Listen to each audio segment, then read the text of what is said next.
मुझे अपार खुशी हो रही है कि सौराष्ट्र यूनिवर्सिटी और जैन इंटरनेशनल ऑर्गेनाइजेशन जियो के माध्यम से पूरे सौराष्ट्र के बच्चों के लिए एक भव्य प्रकल्प का आज शुभारंभ होने जा रहा है। 5वीं कक्षा से 12वीं कक्षा तक के बालक बालिकाओं के लिए आईएएस, आईपीएस, आईआरएस आदि की प्री ट्रेनिंग का ऑनलाइन एजुकेशन आज शुरू हो रहा है। उसकी मुझे बहुत खुशी है। सौराष्ट्र और सौराष्ट्र में भी राजकोट, और जहां से पूरे राजकोट के एक पनौते पुत्र गुजरात के मुख्यमंत्री बने हैं। ये कोरोना की महामारी के अंदर सुप्रीम कोर्ट ने परसों ही जजमेंट दिया कि गुजरात एक रोल मॉडल बने, और जिस प्रकार से गुजरात और गुजरात के मुख्यमंत्री ने कोरोना की मुक्ति के लिए अद्भुत सफल पुरुषार्थ किया है, वो बाकी के राज्यों के लिए रोल मॉडल बनना चाहिए।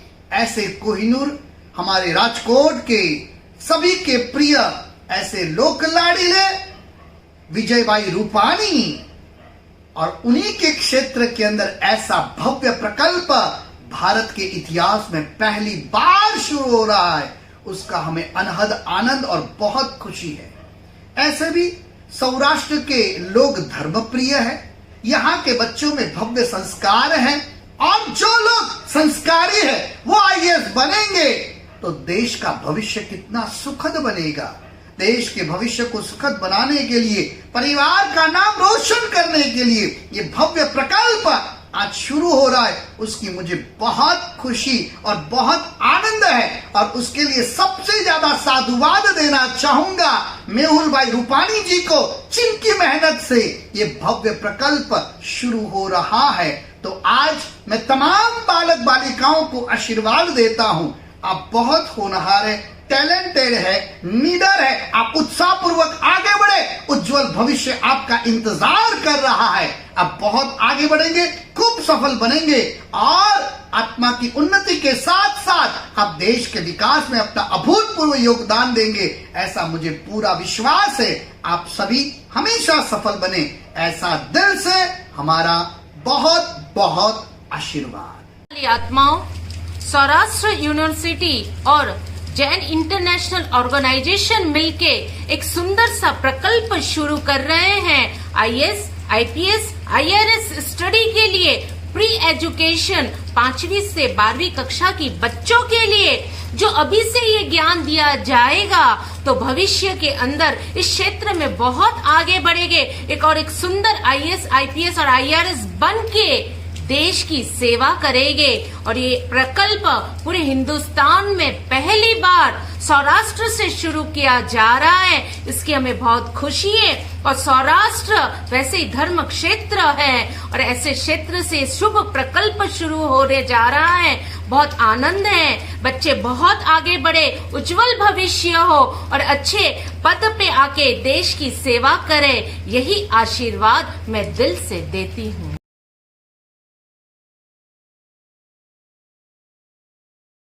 नमस्ते गुजरात।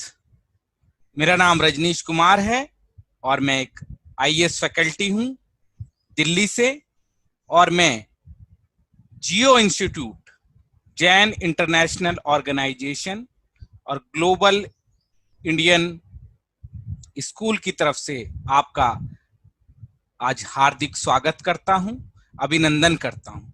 और आज हम हौसलों की एक नई उड़ान को छुएंगे, एक इबारत लिखेंगे कि हम माँ भारती की सेवा किस तरह कर सकते हैं। जी हाँ, आज का हमारा टॉपिक है आईएएस एग्जाम के प्रति जागरूकता, कि आप आईएएस के रूप में, आईपीएस के रूप में देश की सेवा कर सके। क्या होता है ये एग्जाम, कैसे दिया जाता है ये एग्जाम, कौन बच्चा इस एग्जाम में अपीयर हो सकता है, और इसमें कौन कौन से विषय पढ़ाए जाते हैं, ये डिटेल से मैं आपको चर्चा करूंगा। इसके अलावा आज क्योंकि हम डेमोक्रेसी में रहते हैं, तो आपको पता होना चाहिए मेरे बच्चों कि व्हाट इज डेमोक्रेसी, लोकतंत्र क्या होता है। आप देखते हैं श्री नरेंद्र मोदी जी केंद्र में और रूपानी जी हमारे गुजरात में काम कर रहे हैं, तो हमारा ये स्ट्रक्चर कैसा है इंडिया का, इसको भी हम डिटेल से जानने की कोशिश करेंगे। So friend, I would like to heartily welcome you in this class. We will discuss thoroughly about the UPSC exam and the core area of UPSC, that is Indian polity and constitution. So class will be in bilingual language, so everybody can have the privilege to understand the subject.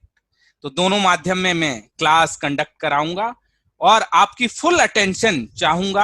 आप देश के भावी भविष्य हैं और ये हमारी पहली कोशिश है और ये कोशिश निरंतर आपके लिए जारी रहेगी, ऐसी हम लोगों की आशा है। तो कुछ डिटेल से चीजों को डिस्कस कर लेते हैं। यूपीएससी एग्जाम क्या होता है, तो मैं स्लाइड ले लेता हूं आपके लिए और स्लाइड के माध्यम से हम लोग पढ़ेंगे। चलिए विधिवत आरंभ करते हैं।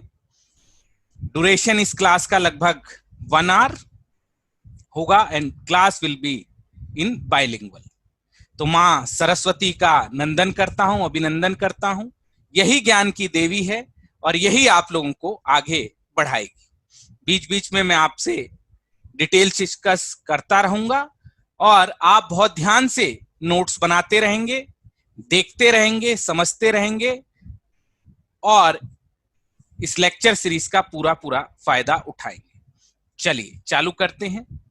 सरस्वती माता का अभिनंदन करता हूं। नमस्ते Gujarat.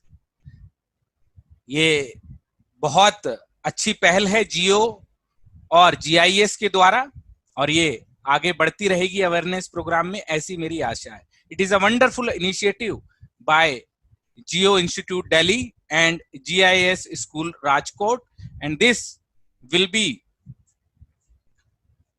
Followed in subsequent lectures, that is our intention. चालू करते हैं।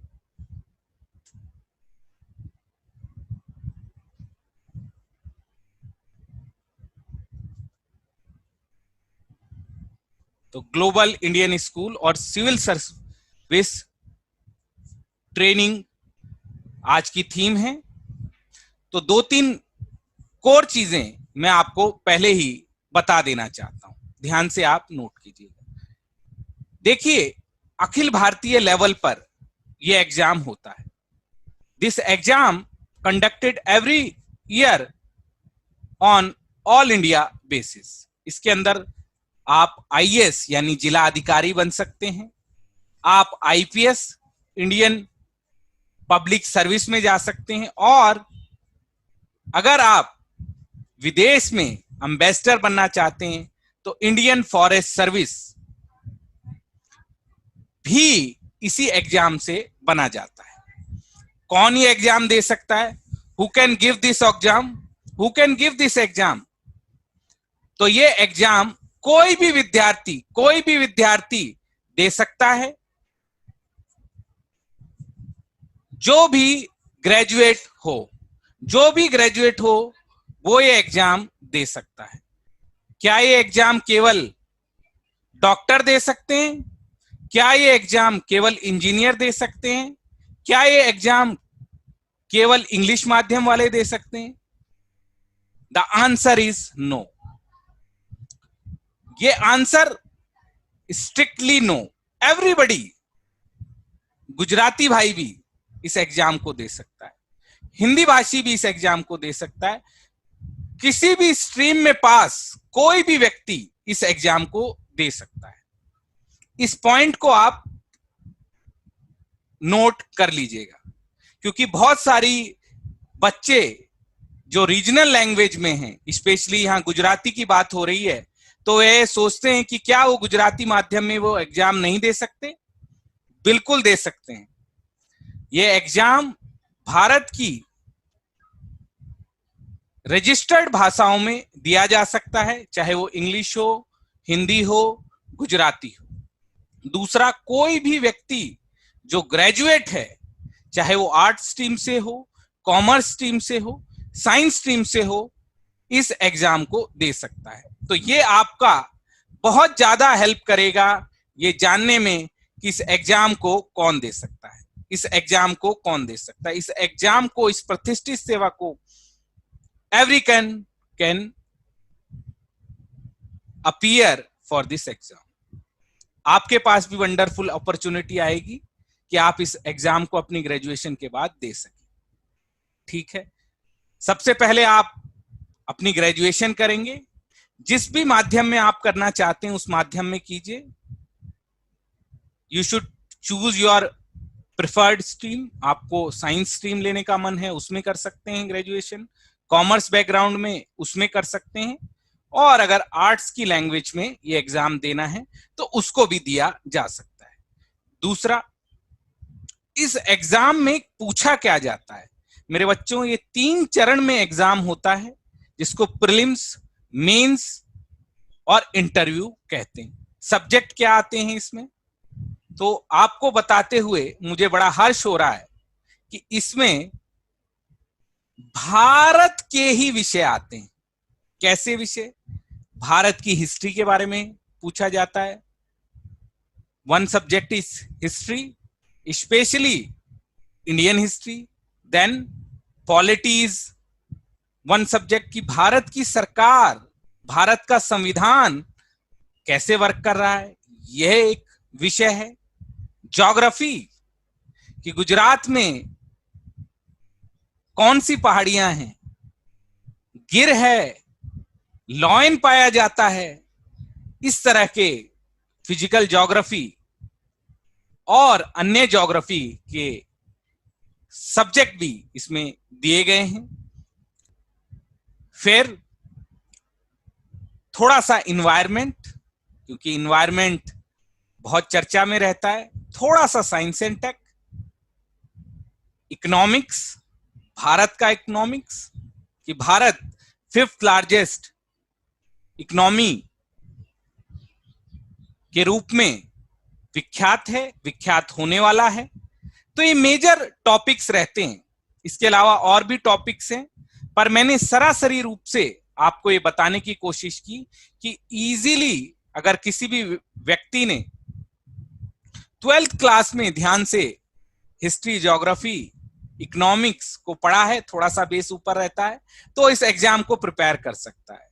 इसके लिए आपको कोई इसरो का साइंटिस्ट होने की जरूरत नहीं है, बहुत टेक्निकल व्यक्ति होने की जरूरत नहीं थी। तो कई बच्चों ने हमसे रिक्वेस्ट किया था कि अपने सब्जेक्ट को पढ़ाने से पहले इसके बारे में थोड़ा बता दिया जाए। तो खुश हो जाओ मेरे बच्चों, सबके लिए इक्वल फुटिंग है। If you are aspiring to be a doctor, so after doing your MBBS you can appear for this exam.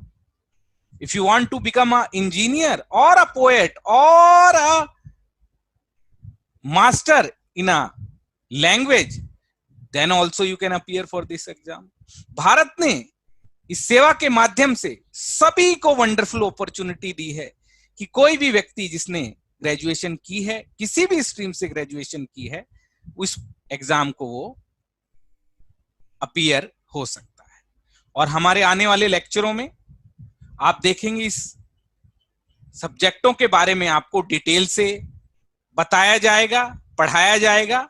मैं आज अपना सब्जेक्ट अब चालू करना चाहूंगा, क्योंकि इस 40 से 50 मिनट के लेक्चर के बाद ही आपको बहुत आसानी से भारत किस तरह से गवर्नेंस सिस्टम में डेमोक्रेसी के रूप में मैच्योर हो रहा है इसका पता लग जाएगा। और ये पहला और सशक्त पड़ाव होगा कि आप यूपीएससी की जर्नी को एंजॉय कर पाए। तो स्टार्ट करें मेरे बच्चों?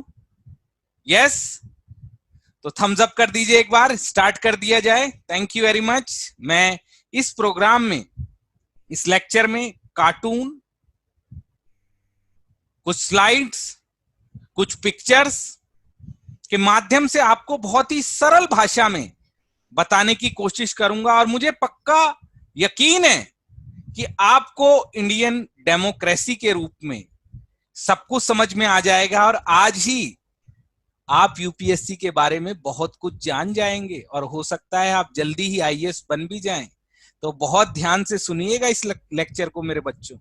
यस, चलिए स्लाइड में ले लेता हूं और फिर हम लोग चालू करेंगे।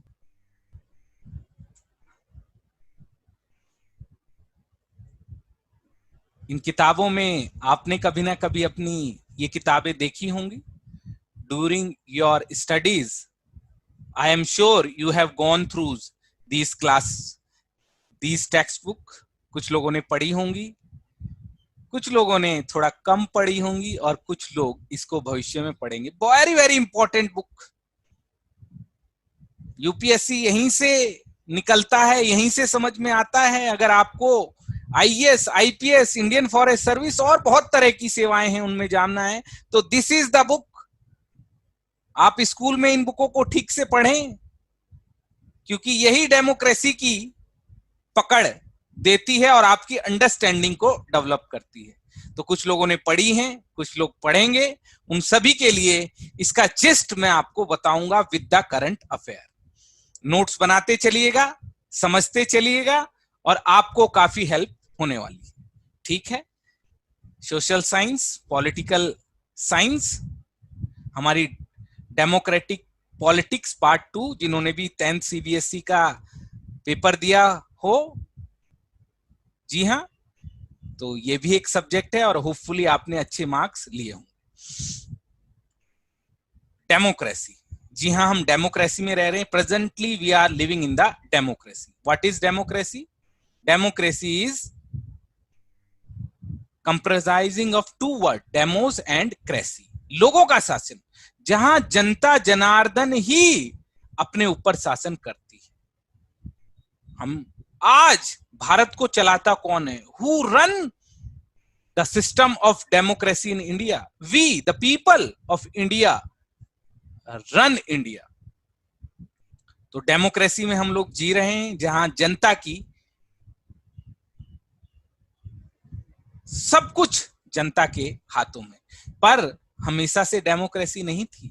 डेमोक्रेसी में क्या होता है मेरे बच्चों? पूरी प्रोसेस, पूरी स्टोरी मैं आपको समझाता हूं और इसी से यूपीएससी ने कई बार सवाल पूछे हैं और आपको इस लेक्चर के बाद कई सवाल आपके हल भी हो जाएंगे।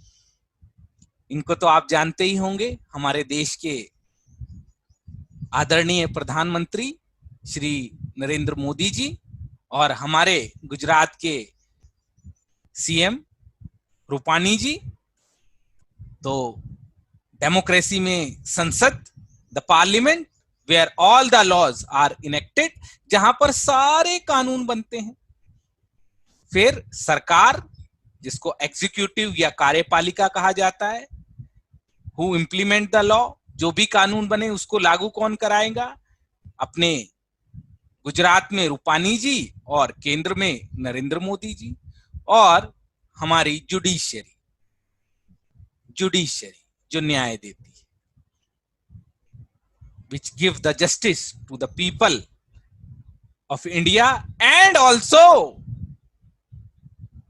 the guarantor of fundamental right and constitution।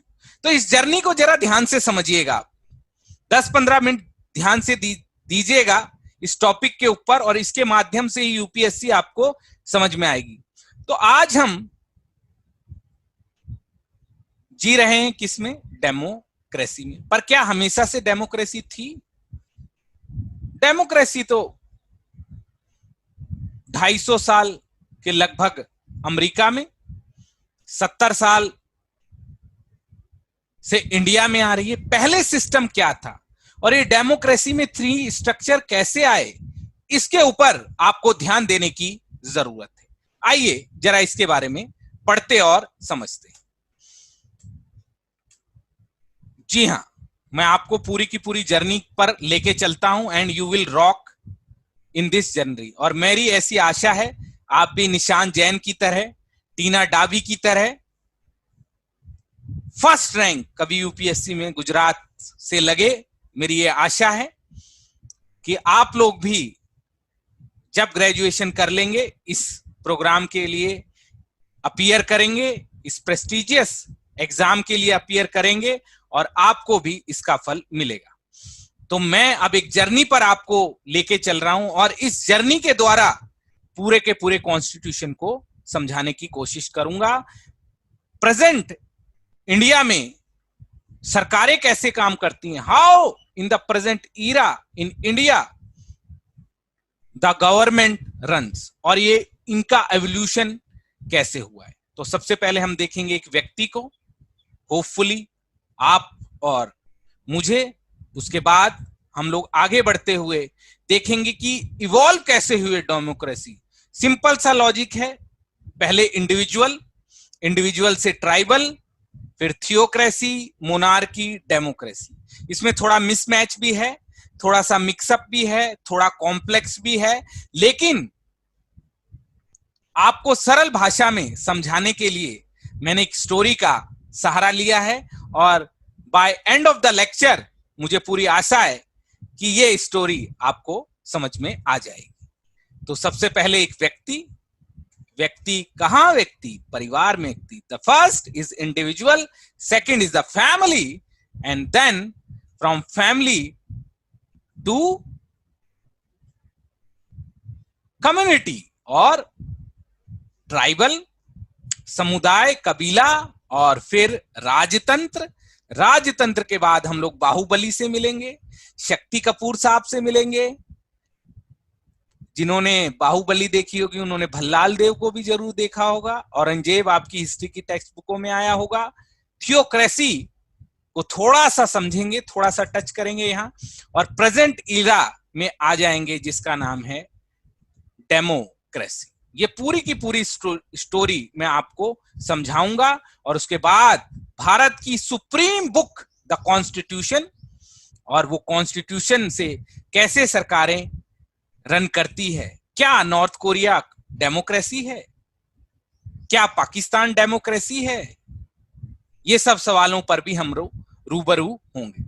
तो आइए इस जर्नी की शुरुआत की जाती है। तो कॉन्स्टिट्यूशन के बारे में और बाकी सब चीजों के बारे में हम अगले 30 से 40 मिनट में डिस्कस करने वाले हैं।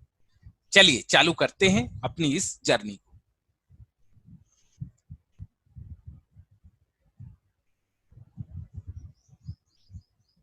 चलिए स्टोरी से चालू करते हैं। तैयार हैं आप लोग? बिल्कुल तैयार रहिए और मुझे पूरी आशा है कि आपको सब कुछ समझ में आ जाएगा। बीच बीच में मैं आपको स्लाइड रोककर फुल स्क्रीन कर भी समझाने की कोशिश करूंगा। चलिए, एक व्यक्ति आता है, व्हेन अ इंडिविजुअल कम, वो कैसे आता है भाई? वो अपनी मनमर्जी का मालिक है। हम सब लोगों को भी ऐसा ही लगता है कि we are at the free will, we can do whatever we want to do. हम वो कर सकते हैं जो हम करना चाहते हैं। पर मेरे प्यारे बच्चों, माय डियर स्टूडेंट्स, क्या हम वो कर पाते हैं जो हम करना चाहते हैं? नहीं। कौन आ जाते हैं? हमारे पापा और मम्मी। वो बताते हैं हमको क्या करना है। तो इन अ फैमिली, हर एक फैमिली में, मैं आपको स्टोरी के माध्यम से समझाना चाह रहा हूं। इस स्टोरी को एंजॉय कीजिएगा, इस स्टोरी को एंजॉय कीजिए। इन एवरी फैमिली 3 फंक्शन परफॉर्म किए जाते हैं। आपके माता और पिता, योर पेरेंट्स परफॉर्म 3 फंक्शंस। क्या? आपके लिए बनाते हैं कुछ नियम बनाते हैं जी आपके लिए कि भैया घर में 10 बजे से पहले आ जाना, 10 बजे से पहले आ जाना। रात को 10वीं का एग्जाम दिया है, 12वीं का एग्जाम दिया है, कॉलेज का एग्जाम दिया है, पास कर लेना, और पास किया तो ठीक, वरना पनिशमेंट।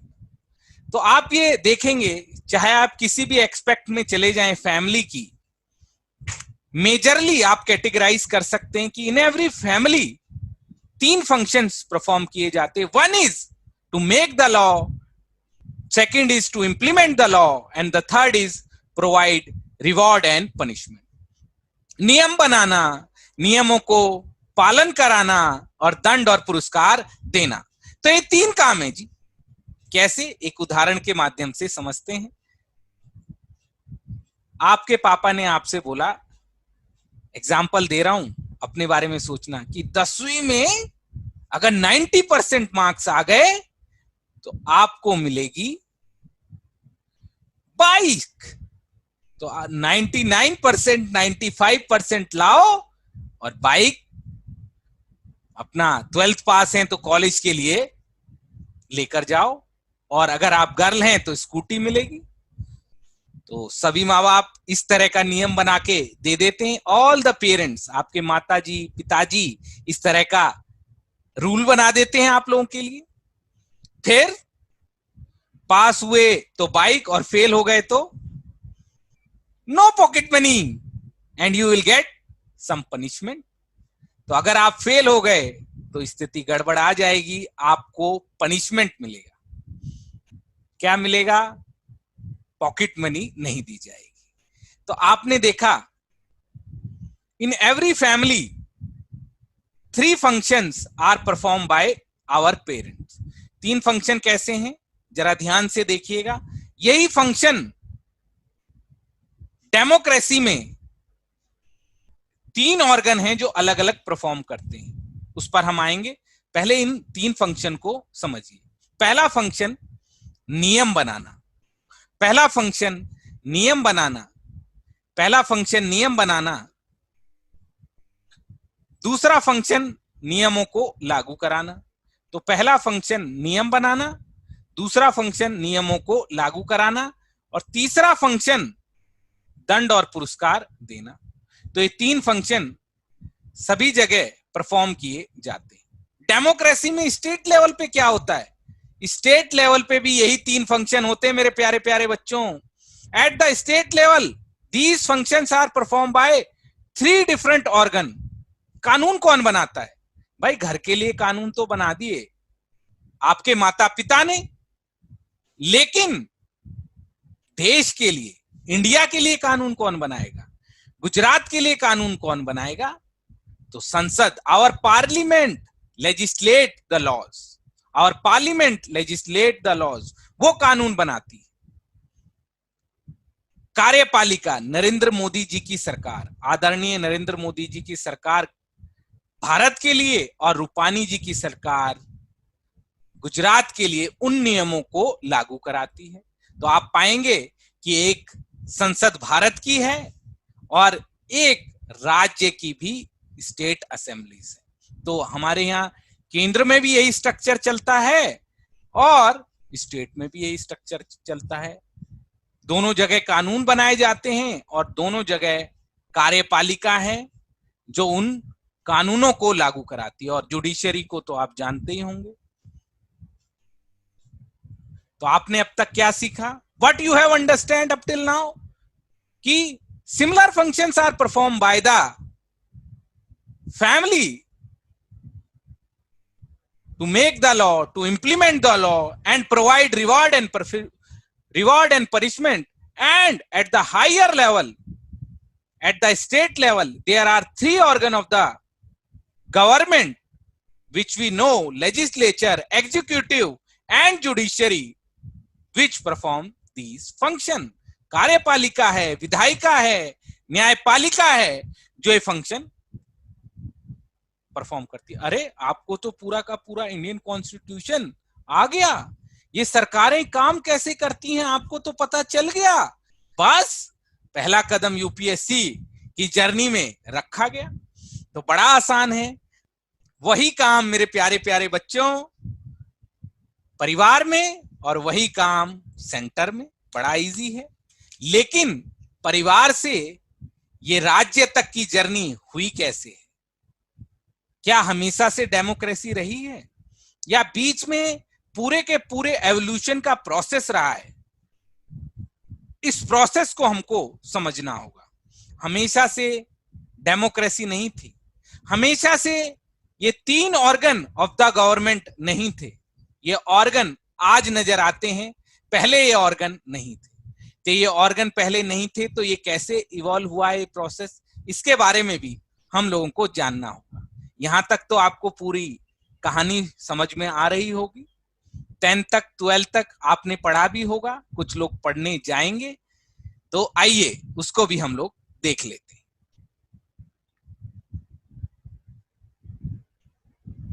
चलिए आगे बढ़ते हैं।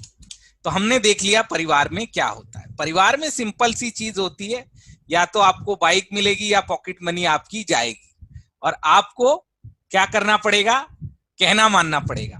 पिताजी माताजी ने नियम बनाए, they have made the law, और वही इंप्लीमेंट कराते हैं आपसे कि भाई इनका पालन करो, पास हो, और पास हो गए तो रिवॉर्ड, अदरवाइज पनिशमेंट। तो परिवार में तो ये बड़ा इजी है। Private life is a happy life, every home is a happy home. घर के अंदर हमारे माता पिता सब कुछ हमसे परफॉर्म करा ही लेते हैं। लेकिन दिक्कत कब आती है, जब घर से बाहर की बात होती है। When we talk about the private life में कोई दिक्कत नहीं है, private life is family life. लेकिन जब हम पब्लिक लाइफ की बात करते हैं, then all the problems come into existence। यानी जब घर से बाहर निकलकर नियम बनाने की बात होती है, लॉ बनाने की बात होती है, उसके इंप्लीमेंटेशन की बात होती है, तब दिक्कत आती है। क्योंकि घर के अंदर तो easy, it is very easy in the home for the parent to legislate the laws on the family. लेकिन जैसे ही घर से बाहर निकलते हैं, पब्लिक लाइफ में कोई किसी की बात नहीं मान रहा है। यहीं से स्टेट का जन्म होता है, यहीं से सरकारों की जरूरत पड़ती है। कैसे, अब हम देखेंगे। अब हम देखने जा रहे हैं कि घर के अंदर तो पिताजी माताजी की बात मान ली गई, लेकिन अब आइए, स्कूल का टाइम चल रहा है और ये बच्चे पढ़ नहीं रहे, क्रिकेट खेल रहे हैं। दे आर प्लेइंग गली क्रिकेट। अब यहां पर एक अंकल जी आए और उन्होंने कहा, भाई तुम्हारा बोर्ड का एग्जाम है, घर में जाकर पढ़ो। अब दिक्कत क्या आई? दिक्कत ये आई कि अंकल जी इनके पेरेंट्स नहीं है, और इन्होंने कहा, अंकल जी आप हमें खेलने दीजिए, आपको कोई अधिकार नहीं है, हम अच्छा करें या बुरा करें, आप हमको मत बोलिए। तो प्रॉब्लम आने लगी पब्लिक लाइफ में कि भाई घर के अंदर तो सिस्टमैटिक रूप से नियम बनाए जा सकते हैं, we can make the law systematically in every home, but when we step out of the home, how the order in the society is maintained, कैसे समाज में व्यवस्था लागू की जाएगी, how this order is maintained। Car parking को लोग लड़ते हैं, गाड़ियों को खड़ा करने के लिए लड़ाई होती है, नालियों को लेकर लोग लड़ते हैं, आपस में लोग झगड़ गए तो उनका कौन फैसला करेगा? Who will give the reward and the punishment when there is a fight over the street? तो वहां तो हमारे माता पिताजी होते नहीं है। तब एक जरूरत अराइज हुई। जरूरत क्या अराइज हुई कि भाई in order to maintain system in the state, हमको किसी एक ऐसी अथॉरिटी की जरूरत है जो सभी फैमिलीज को संभाल के रख सके। तो वो सिस्टम का इवोल्यूशन हुआ, कबीला सिस्टम, कम्युनिटी सिस्टम। फिल्मों में भी आपने देखा होगा, कबीले का सरदार। तो कबीले का सरदार क्या कहेगा? एक आदमी को उन लोगों ने चुन दिया कि भाई in order to maintain stability in the society we are electing you. आप ऑर्डर मेंटेन करना, आप सबसे ज्यादा समझदार लग रहे हो, आप में सबसे ज्यादा विवेक है, सबसे ज्यादा रैशनैलिटी, आपकी जिम्मेदारी है कि कोई गलत काम ना करे सोसाइटी में। और हम आपको एम्पावर करते हैं कि अगर कोई भी गलत काम करेगा तो आप उसको पनिशमेंट दे सकते। दे सकते हैं। तो अंकल जी पुराने जमाने में अगर गलत काम करते हुए पाए जाए तो अंकल जी को तो मना किया जा सकता था, पर क्योंकि ये इलेक्टेड व्यक्ति था और इसके पास पावर्स थी, ये दंड दे सकता था। तो इस व्यक्ति और इन लोगों ने मिलकर एक संस्था बना ली, और जिसको जानते हैं हम कबीले के रूप में, जहां पर ये 3 फंक्शन, वही 3 फंक्शन मेरे बच्चों, दीज 3 फंक्शन, अब घर के लिए तो फैमिली परफॉर्म कर रही थी, लेकिन घर से बाहर जब प्रॉब्लम आई तो नियम बनाना, to implement the law, to make the law, to implement the law and provide reward and punishment, इस कबीले के सरदार को दे दिया गया। स्टोरी है, समझने के लिए है, एक्चुअल नहीं है, लेकिन इससे काफी प्रोसेस डेमोक्रेसी की आपको समझ में आएगी। यहां इसका हुआ चुनाव, इलेक्शन हैज बीन डन, जो सबसे समझदार आदमी था उन लोगों को इसने चुन लिया। ठीक है, अब आपको पता चल गया कबीले का सिस्टम कैसे आया होगा। जर्नी आगे बढ़ी, हमारी लोकतंत्र की जर्नी आगे बढ़ी, और धीरे धीरे ये सिस्टम कन्वर्ट हो गया मोनार्की। मोनार्की मतलब what is monarchy? Where monarch is there, जहां राजा होता है। तो राजाओं का सिस्टम आया, जिन्होंने पूरी की पूरी लैंड बैंक को जीत लिया, एक एरिया को जीत लिया और बोला कि मैं यहां का राजा हूं, I am the king over here and I will perform these 3 functions. अब मैं क्या काम करूंगा? राजाओं का टाइम आपने सुना होगा मेरे बच्चों, मौर्य काल, मौर्याज, गुप्ताज, अशोक को कौन नहीं जानता, जिन्होंने कहा अब ये लैंड बैंक मैंने जीत ली है और मैं यहां का प्रजापालक हूं। जो प्रजा है, they are my disciple, they are my son and daughter, and now I will perform these 3 function. कौन से फंक्शन? वही 3 फंक्शन राजाओं के सिस्टम में भी आने लगे मेरे बच्चों। कौन से? To make the law, to implement the law and reward and punishment. तो आपने देखा, बड़े बड़े राजा हुए, वही नियम बनाते थे, वही लागू कराते थे, वही दंड और पुरस्कार देते थे। फैमिली में भी वही सिस्टम चल रहा है, कबीले में भी वही सिस्टम चल रहा है, और राजतंत्र में भी वही सिस्टम चल रहा है। तो आपने देखा होगा अशोक ने बहुत अच्छे अच्छे नियम बनाए, बहुत नहरें खुदवाई, खेती का काम बहुत तेजी से आगे चला, लोगों की बहुत भलाइयां की, और डेमोक्रेसी की इस जर्नी में मोनार्की एक ऐसा पड़ाव है जो कहीं 2000 साल, कहीं 1500 साल पूरे संसार भर में चला। This entire course of monarchy were present all across the world. तो ठीक है, ये तीनों काम उसी ने कराए। तो भाई हम इतना अच्छा सब कुछ चल रहा था, तो हम डेमोक्रेसी में आए क्यों? आपको ये सवाल पूछना चाहिए। जब राजा ये 3 फंक्शन, नियम बनाना, लागू कराना, दंड और पुरस्कार देना अच्छे से कर ही रहे थे, तो डेमोक्रेसी क्यों आई?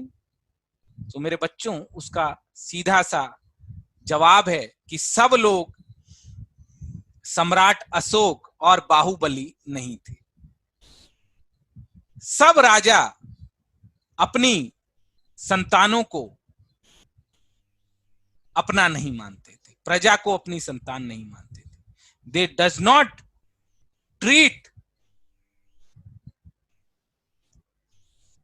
Them equally, there was injustice. वो इनजस्टिस क्या था? कुछ राजा ऐसे थे, शक्ति कपूर जैसे। Shakti Kapoor bad character in my lecture, it represent, Shakti Kapoor जी की मैं काफी इज्जत करता हूं, लेकिन यहां मैंने उनको डिनोट किया है कि राजा ऐसे भी हुए जिन्होंने अपनी संतान नहीं समझा, अपने बारे में सोचा, निजी स्वार्थ, मैं, मेरा परिवार और मेरा अपना कुटुंब कमीला, मी माई फैमिली इज सुप्रीम, और कुछ भी हो जाए मुझे अपना ऐसा फंक्शन परफॉर्म करना है जिससे मुझे फायदा हो।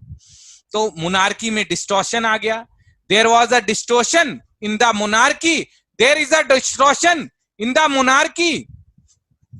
There is a distortion in the monarchy, और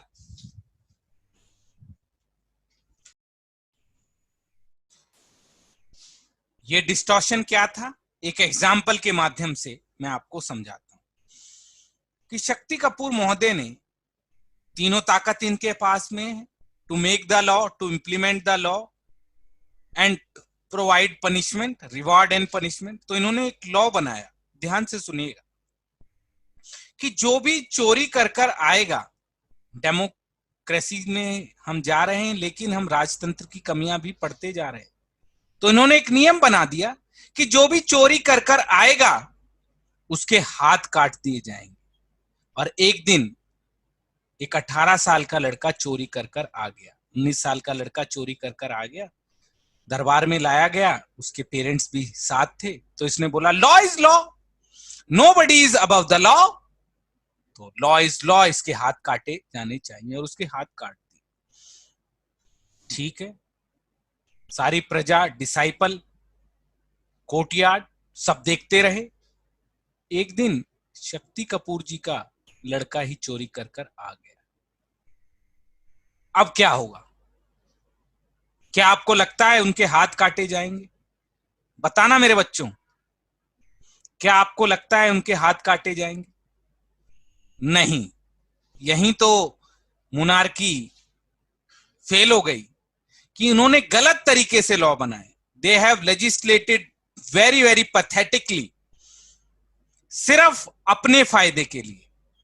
मैं, मेरा भाई, मेरा भतीजा, नेपोटिज्म बहुत बात चल रही है इस दुनिया में, तो नेपोटिज्म आ गया और गलत तरीके के नियम बनाना, गलत तरीके से पालन कराना और गलत तरीके से दंड और पुरस्कार देना, यही पूरी समस्या आ गई, यही पूरी की पूरी समस्या आ गई, और जिसके कारण बहुत ही बुरी स्थिति आई। क्या हुआ जरा थोड़ा सा देख लेते हैं। क्या हुआ? वर्ण व्यवस्था आ गई। कुछ धर्मग्रंथ बने जिन्होंने कुरीतियां, ईवल्स सोसाइटी में आ गई और मोनार्की उन ईवल्स को आगे बढ़ाने लगी। क्या ईवल्स? वर्ण व्यवस्था, मोरपंख बांधकर चलना, यू आर शूद्रास, आपको मंदिर में प्रवेश करना अलाउड नहीं है, आप ढोल बजाते हुए चलिए, गांव के बाहर रहिए, किसानों से ज्यादा टैक्स लिया। वेस्ट में, if you talk about west, slavery, black और व्हाइट के आधार पर मानव के साथ भेदभाव किया। There was huge discrimination on the basis of race. The white were consider the supreme race and the blacks were consider slaves।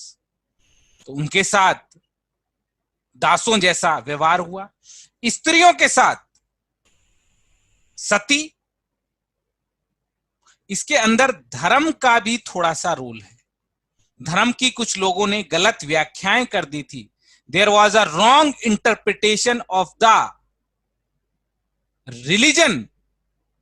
Religion को गलत तरीके से कुछ लोगों ने व्याख्यायित किया और राजा के साथ मिलकर गलत तरीके से चीजें मिली। तो वो मैं शॉर्ट में समझा देता हूं आपको। There was a combination of monarchy and theocracy. धर्म के आधार पर धर्मतंत्र चल रहा था और राजतंत्र, और कहीं न कहीं इन दोनों का मिक्सचर देखा गया, जिससे किसानों की दशा बुरी हो गई, मानव की दिशा बुरी हो गई, स्त्रियों की दशा बुरी हो गई, ज्यादा टैक्स लिए जाने लगा, गलत कानून बनने लगे, और the sole interest of the king was self and the family. आज भी आपको नेपोटिज्म भारतीय राजनीति में दिखाई देता है, भाई भतीजावाद दिखाई देता है। ये कुछ और नहीं मोनार्की की ही निशानी, कुछ और नहीं राजतंत्र की ही निशानी। तो बुरे तरीके से चीजें चलने लगी। हर एक व्यक्ति परेशान हो गया राजतंत्र से कि गलत तरीके से मोनार्की बिहेव कर रही। तो जब ये सिस्टम आया और पूरी की पूरी सत्ता एक हाथ में आ गई, पूरी की पूरी सत्ता, all the power were situated in one hand. और जब भी मेरे बच्चों ध्यान रखना, सारी की सारी सत्ता आप एक हाथ में दे दोगे तो आदमी बाय नेचर करप्ट हो जाएगा। क्योंकि एक बहुत फेमस कोट है, ये कोट आप जब यूपीएससी का एग्जाम देने जाएंगे तो आपके बहुत काम आएगा, और इस पर आज भी आप ऐसे लिख सकते हैं। क्या?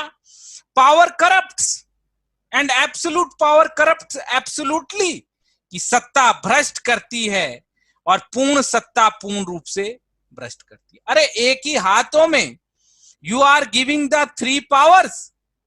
What are these powers? हम पढ़ चुके हैं मेरे बच्चों, फैमिली के टाइम भी हमने पढ़ा था, कबीले के टाइम भी हमने पढ़ा था। क्या? To make the law, to implement the law and provide reward and punishment. पढ़ा था कि नहीं? ये तीनों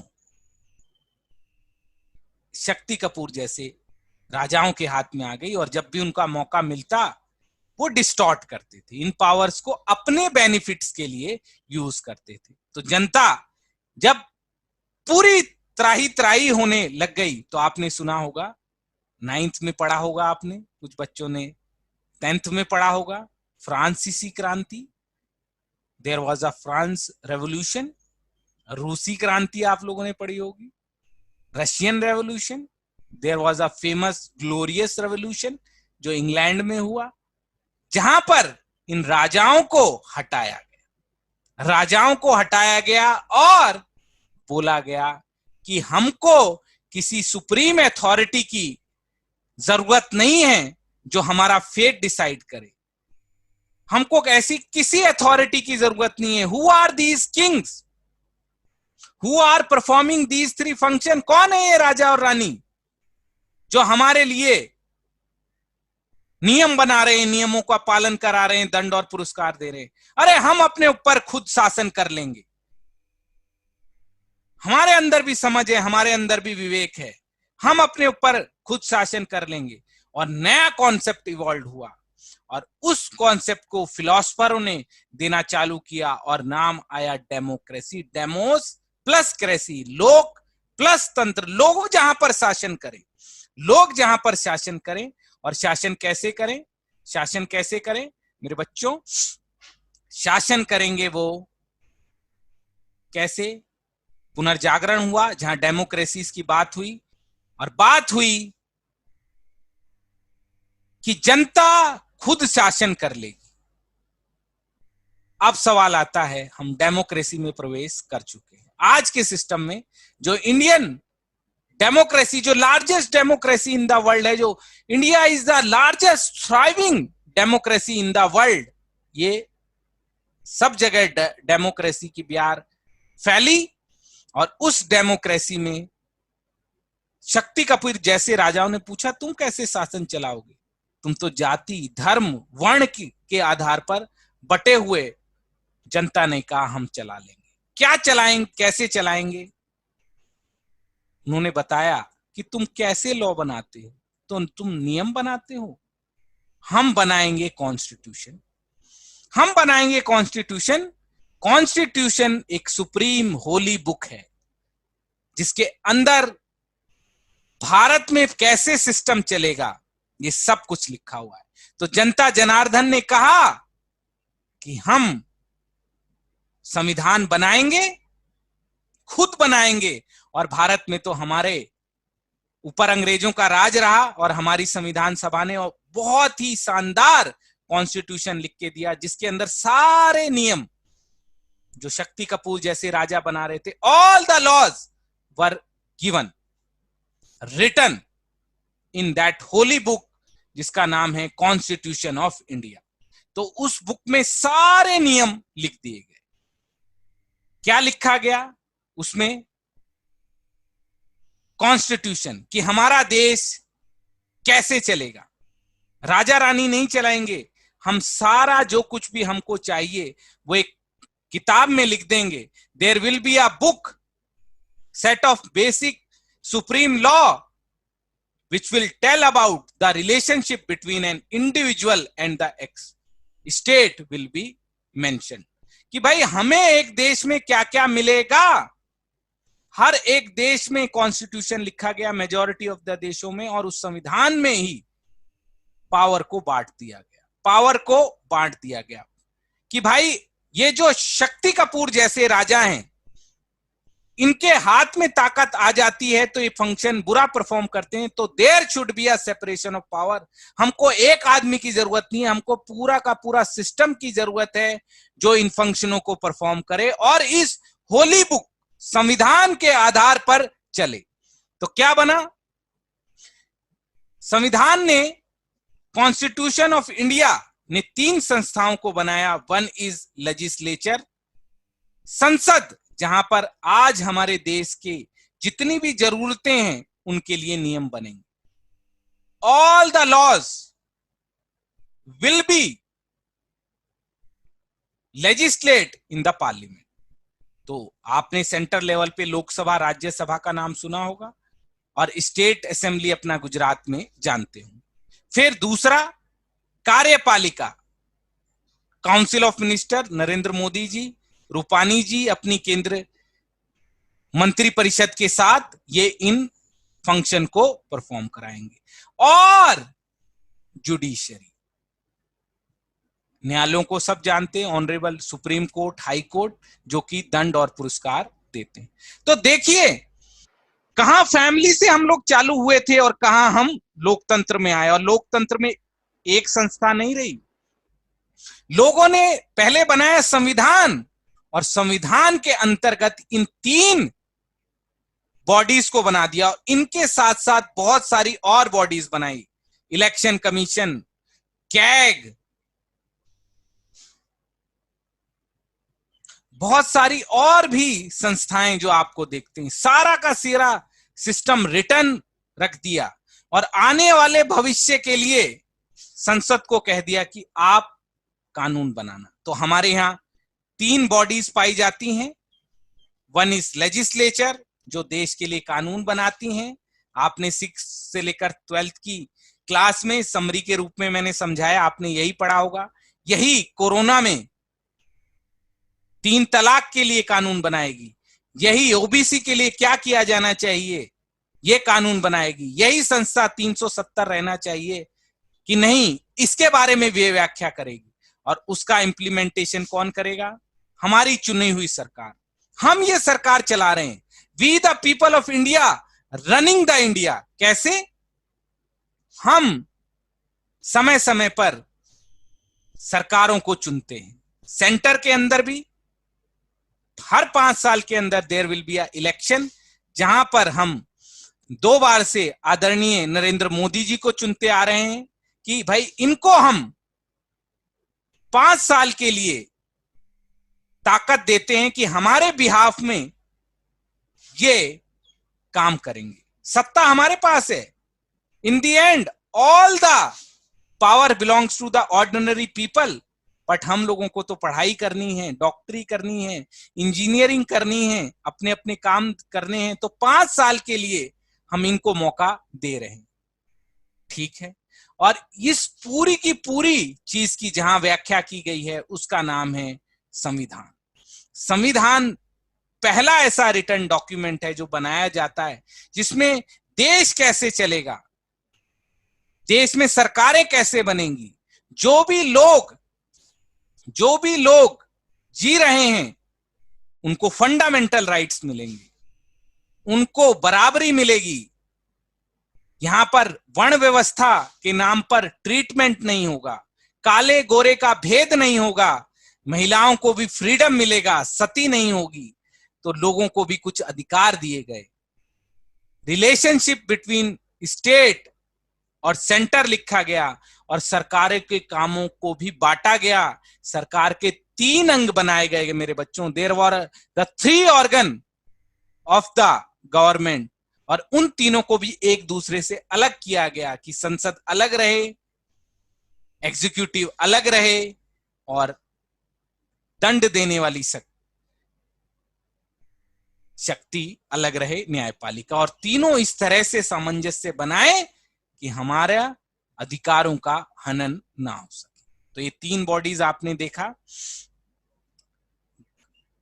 कार्यपालिका को आप जानते ही हैं, हमारे सेंटर में पूरे भारत के लिए जो नियम कायदे कानून इंप्लीमेंट कराते हैं आदरणीय मोदी जी, और हमारे गुजरात में रूपानी जी, और इनकी पूरी की पूरी मंत्री परिषद होती है।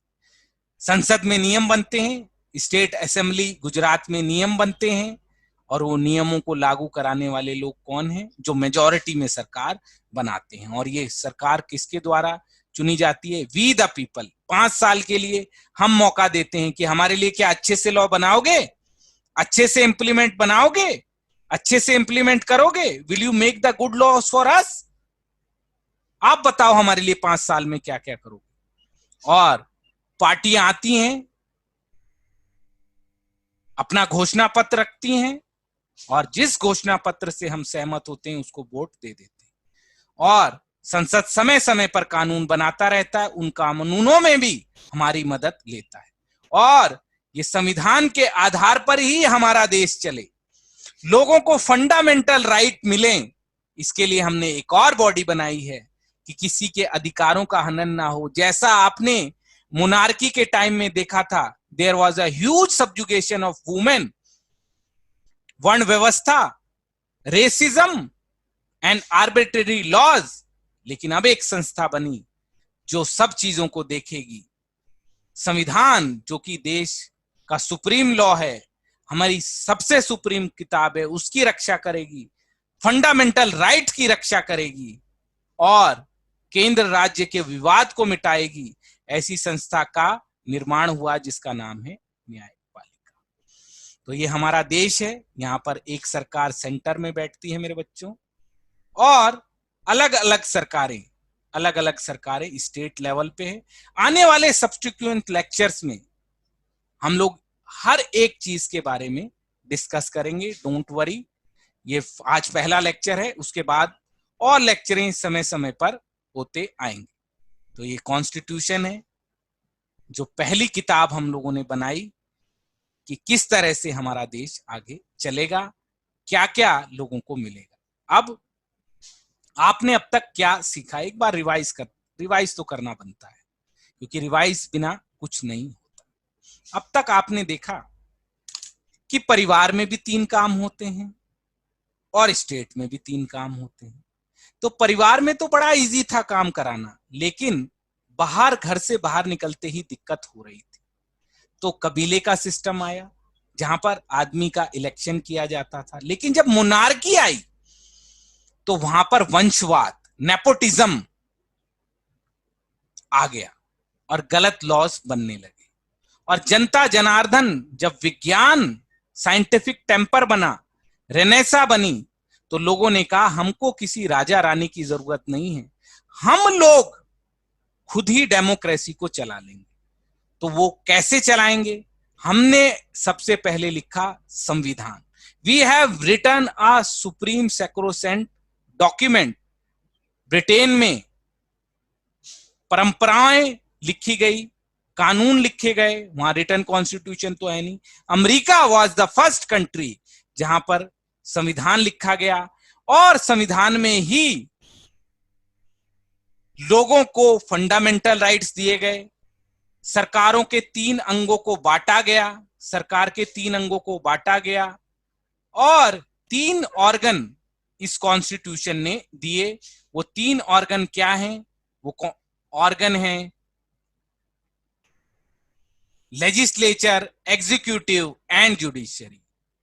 कि आने वाले टाइम में जितने भी लॉ बनेंगे वो एक आदमी नहीं, बनाने वाली संस्था लेजिस्लेचर कहलाएगी, लागू करने वाली संस्था एग्जीक्यूटिव कहलाएगी, और अलग करो न्याय देने वाली संस्था क्या कहलाएगी? जुडिशरी कह जाएगी। तो संविधान हमारे देश में सुप्रीम है। फिर सरकारों का नंबर आता है जनता, द कॉमन पीपल।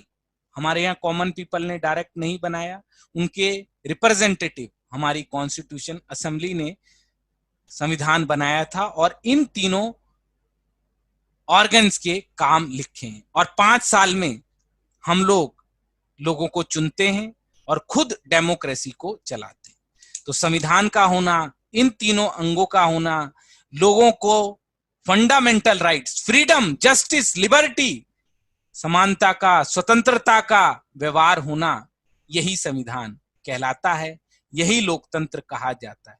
अब आजकल कई जगह लोग कहते हैं कि डेमोक्रेसी चल रही है, जनता जनार्दन अपने ऊपर शासन कर रही है, पर ऐसा नहीं है मेरे देश में। कई देशों में दिखावा है कि डेमोक्रेसी है, चुनाव होते हैं, जनता उनकी बात मानती है, लेकिन ऐसा नहीं है। वहां पर फ्री इलेक्शन नहीं होते, आर्बिट्रेरी लॉज बनते हैं, लोगों को फंडामेंटल राइट्स नहीं है। आज भी उनके साथ भेदभाव हो रहा है। किंग जोंग, उनको देखिए आप, ये कहता है कॉन्स्टिट्यूशन मेरी जेब में रखा हुआ है। क्या पाकिस्तान डेमोक्रेसी है? क्या इराक कह रहा था मैं शब्द, इराक डेमोक्रेसी है? क्या इराक डेमोक्रेसी है जहां सद्दाम हुसैन का शासन था? तो डेमोक्रेसी तो वहीं, इंडिया इज द नेशन जहां पर 5 साल में इलेक्शन होता है, हम अपने प्रतिनिधि को चुनते हैं, संविधान के अनुसार तीनों ऑर्गन चलते हैं, फ्रीडम ऑफ प्रेस है, इंडिपेंडेंट जुडिशरी है, और चीजों को आगे 5 साल में हर एक चुनी हुई सरकार को जवाब देना पड़ता है। तो अब तक आपने क्या सीखा मेरे बच्चों? आज के लेक्चर में आपने आईएएस एग्जाम के बारे में सीखा, और एक 6ठी से 10वीं यानी from 6th class to 10th class social science, और जिन्होंने 11th 12th में पॉलिटिकल, इंडियन पॉलिटिक्स की किताबें पढ़ी होंगी, पेपर दिया होगा, उसको मैंने समराइज किया, और आईएएस के बारे में मैंने आपको जागरूक किया कि कोई भी आईएएस बन सकता है, आप भी आईएएस बन सकते हैं। विषय बहुत आसान है। आप हिस्ट्री ज्योग्राफी,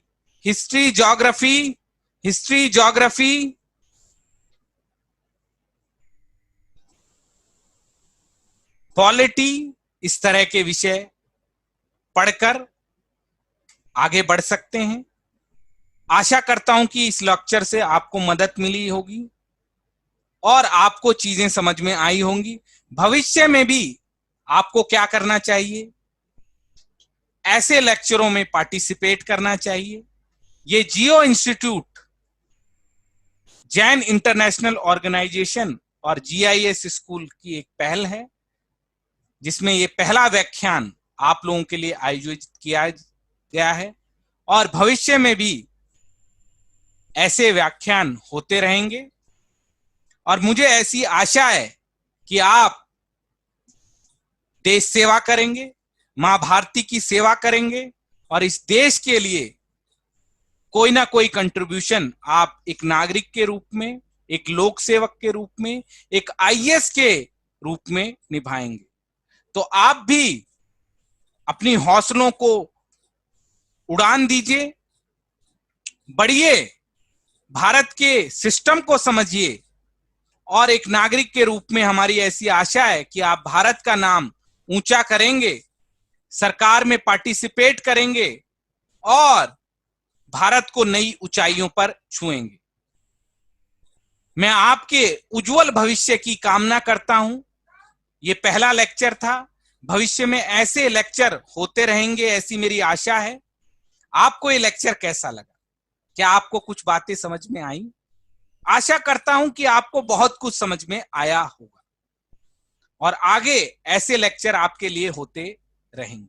आप अपना फीडबैक जरूर देके जाइए, क्योंकि आपके फीडबैक से ही हम लोगों को प्रेरणा मिलती है कि स्टूडेंट्स को कैसा लग रहा है, क्या उनको बात समझ में आ रही है। तो आप लोग अपने जीवन में आगे बढ़ें, ऐसी मैं शुभकामनाएं आपको देता हूं। आने वाले लेक्चरों में और भी आपको समझाया जाएगा, क्योंकि आज पहली क्लास थी, तो जितना संभव हो सका पूरे तरीके से बेसिक मैंने आपको समझाने की कोशिश की है। दोबारा से मैं आपके उज्जवल भविष्य की कामना करता हूं। नमस्ते गुजरात, नमस्ते मेरे प्यारे प्यारे बच्चों। माता सरस्वती की कृपा आप पे बनी रहे। आप लोग अपने जीवन में आगे बढ़ें, आप लोगों का कल्याण हो। इन्हीं शब्दों के साथ इस लेक्चर को स्टॉप करता हूं और ऐसी शुभकामनाओं के साथ कि भविष्य में भी यह एक शुरुआत है, हमारा साथ बना रहेगा। आप लोगों ने इसको बहुत प्रेम प्यार से सुना, इसके लिए बहुत बहुत धन्यवाद। माता सरस्वती की कृपा आप पे बनी रहे। Thank you very much. God bless. और फीडबैक जरूर लिखिएगा कि आपको ये लेक्चर कैसा लगा। Thank you very much. Goodbye, take care, God bless you all. Thank you very much.